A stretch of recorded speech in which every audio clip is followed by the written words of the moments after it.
ঘাড় এক পাক ঘুরিয়ে একদম 180 ডিগ্রি পেছনে নিয়ে যাওয়া কিংবা আস্ত একটি টেনিস র্যাকেটের ফ্রেমের ভেতর দিয়ে নিজের পুরো শরীর গলিয়ে দেওয়া।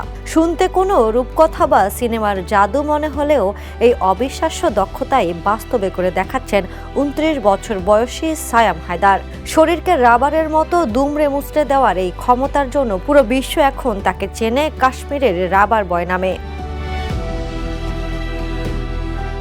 জম্মু কাশ্মীরের বান্দিপোরা জেলার এই শরীর বাঁকানো শিল্পী সম্প্রতি গড়েছেন একের পর এক তাক লাগানো বিশ্ব রেকর্ড। মাত্র 1 মিনিটে 5 বার টেনিস র্যাকেটের ফ্রেমের ভেতর দিয়ে নিজের পুরো শরীর বের করে দেখানোর পাশাপাশি 30 সেকেন্ড হাতে ফুটবল রেখে 13 বার ভাসমান অবস্থায় পেছনের দিকে শরীর বাঁকানোর নতুন রেকর্ড গড়েছেন তিনি।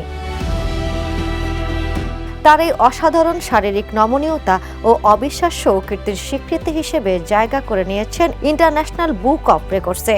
একক অ্যাক্টিভিটি বা ব্যক্তিগত কোনো ক্যাটাগরিতে জম্মু কাশ্মীর থেকে সায়াম হায়দারই প্রথম ব্যক্তি যিনি এমন সম্মানজনক আন্তর্জাতিক স্বীকৃতি পেলেন। তবে এই অবিশ্বাস্য জাদুকরী রূপের পেছনে রয়েছে দীর্ঘ ত্যাগ ও কঠোর পরিশ্রমের গল্প। ছোটবেলায় নাচের ভিডিও দেখে নিজেই শরীর বাঁকানোর অনুশীলন শুরু করেছিলেন সায়াম। এরপর টানা 10 বছরেরও বেশি সময় ধরে অনবরত সাধনা ও একনিষ্ঠ অনুশীলনের পর আজ তিনি এই সাফল্য অর্জন করেছেন। সায়ামের এমন অভূতপূর্ণ অর্জনে এখন গর্বিত পুরো কাশ্মীর। আন্তর্জাতিক ডেস্ক, দ্য নিউজ।